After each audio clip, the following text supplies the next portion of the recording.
I love that guy. Yes, sir.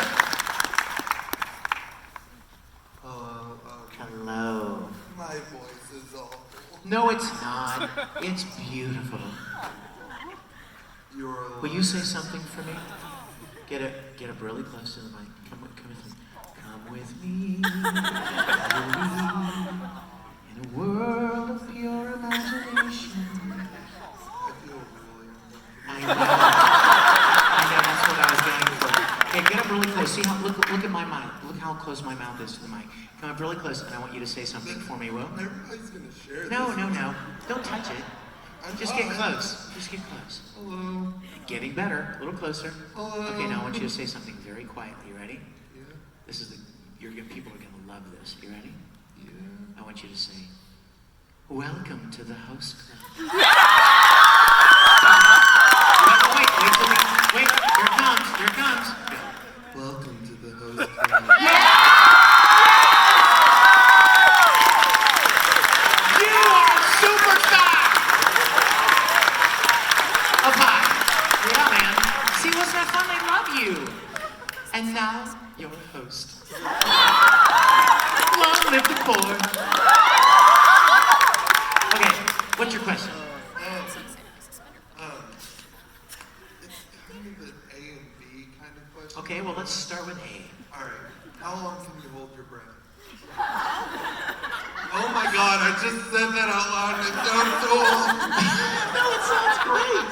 No, I promise you have a great voice. Am I right? These people are not liars. I know all of them personally. They're not liars.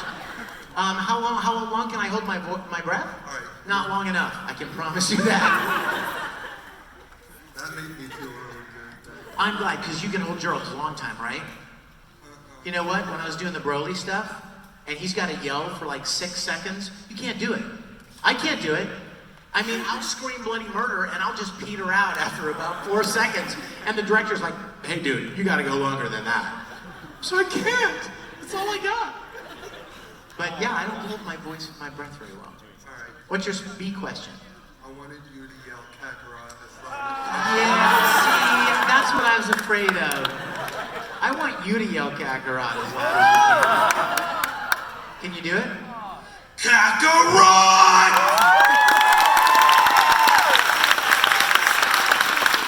Now, what's your name? Cameron, I'm going to do to you what the directors do to me. That was pretty good. I need it to be a little longer. So, hold on. So here's what we're going to do. I'm going to give you the same beeps that we get. Boop, boop, boop. And right where that 4th beep is, that's where you start.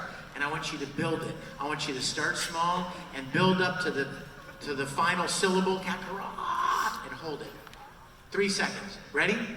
Boop, boop, boop. Kakarot!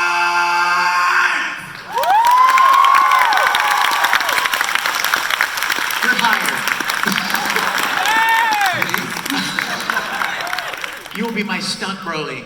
Oh my gosh, can I tell you a stunt story? A stunt yelling story. Okay, can I tell you guys something? I don't like yelling. I know, you're like, really? Like Ed Short Rants?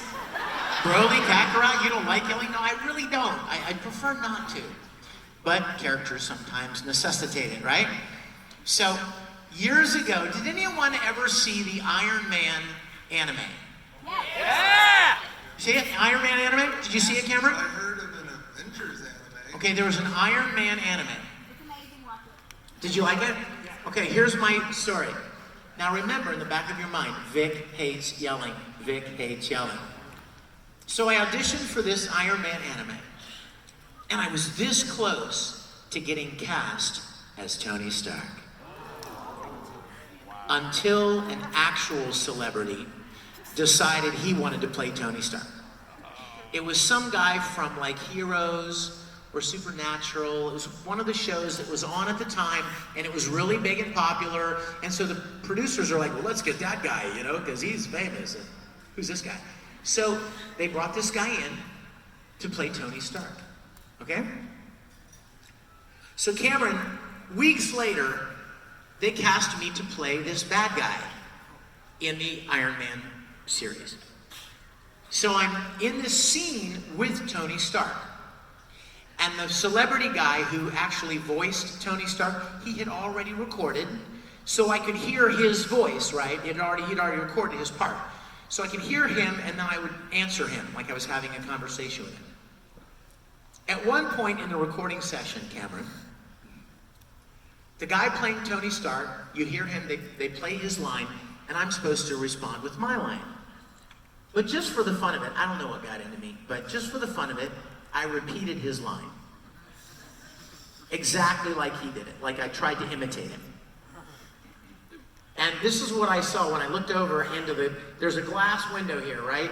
Into the control room. And all the producers and stuff are sitting in the glass room, sitting at the counter, at the control table. And I did the line. He said, I don't think you can make it. And I said, I don't think you can make it. And the producer goes, and she goes, was that you? I'm like, oh, I'm sorry. Yeah, I just messing around. Sorry. I thought they were gonna kill me right now, right? And she goes, can you hold on a minute? And she let her finger off the intercom button. And I'm like, they're gonna kill me. That they're planning how they're going to kill me in the control room right now. So they're talking, and then suddenly the director puts his finger back on the intercom button. He goes, hey Vic, the guy who's voicing Tony Stark, he doesn't like to yell. He's not really good at the yelling fighting sounds. And you sound a lot like him. So we want to go to this scene where Iron Man is fighting this guy. And we want you to do all of his sounds. So I did, and they liked it, and so every time Iron Man fights in that whole flippin' show, it's me yelling and screaming. The one thing that I'll do it if I need to, but I was actually, Cameron, I was reduced to being a stunt yeller for this Iron Man guy. So I'm going to beg off the Kakarot, because I probably couldn't do it any better than you could either. So you were amazing. Give it up for Cameron. Thank you, sir. Thank you.